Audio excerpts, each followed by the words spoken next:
This is the solution video for section 5.3, problem number 7.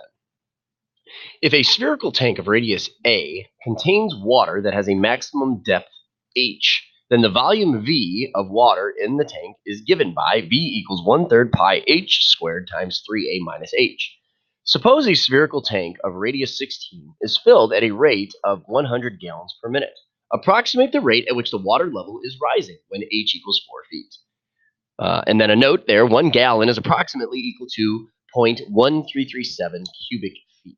All right, so first of all, okay, you have to understand that this volume formula is probably not a formula that you have ever seen before, nor would you have ever been expected to know it.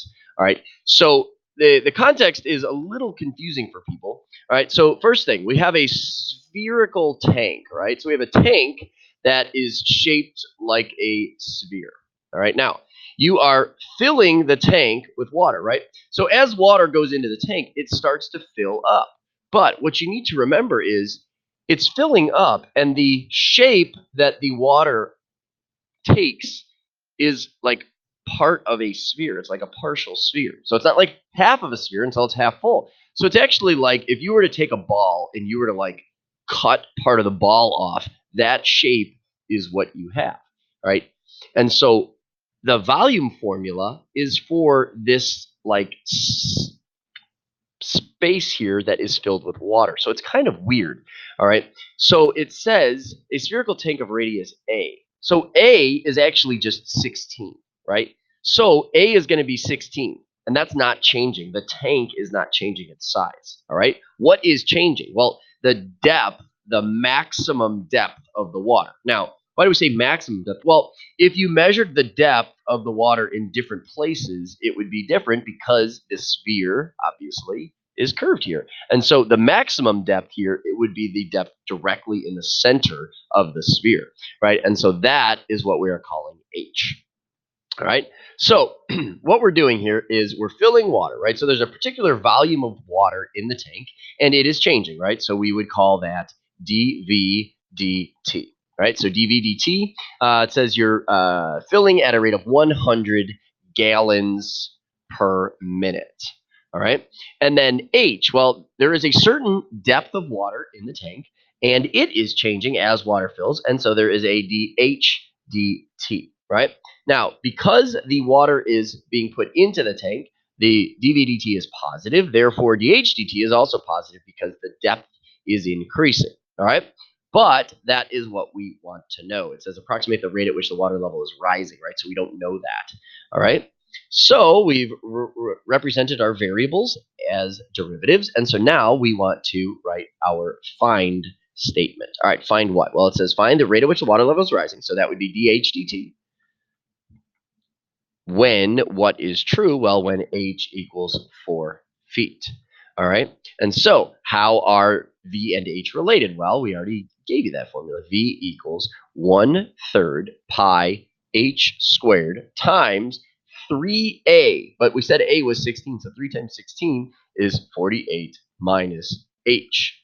Okay. So now we're ready to take the derivative. Now, this is volume, and it is a formula just involving the variable h, and so we don't need to do any extra like substitutions or anything like that, and so we can take the derivative. Now there's two ways we could do it. We could either distribute this first, then take the derivative, or we could take the derivative according to the product rule. So I choose to distribute first. So I have 1/3 pi h squared times 48. So 1/3 of 48 is 16 pi h squared. Then minus, now I'm going to distribute there, and I get 1/3 pi h cubed.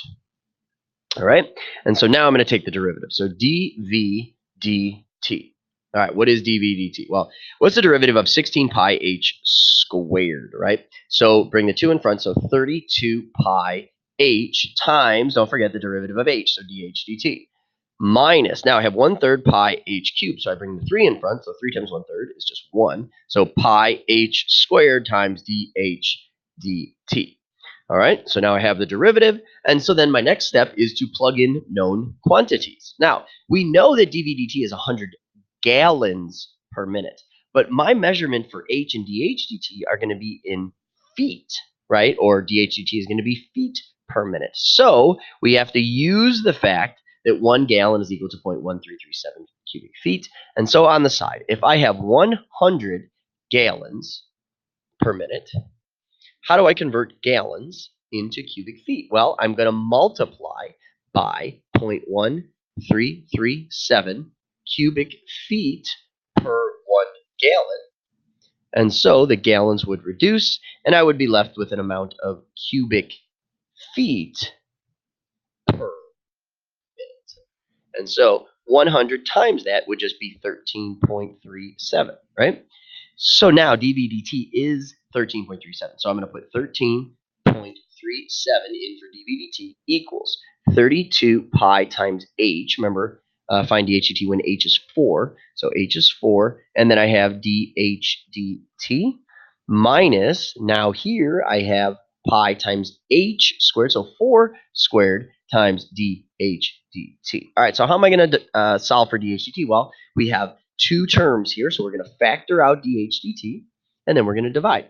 So I get that dH/dt is going to be equal to the 13.37 divided by what was remaining after I factored dH/dt out. So 32 times 4 is 128 pi minus, and this would actually just be 16 pi, so I probably could have reduced earlier, but 13.37 divided by 128 minus 16, and so I get 112 pi. Of course, you could do a calculation there, all right, which you should, but what are the units here? Well, 13.37. What was 13.37? That was cubic feet per minute, right? So if I took cubic feet per minute, and I divided by, what is 112 pi? Well, 112 pi is actually just an amount of square feet, isn't it?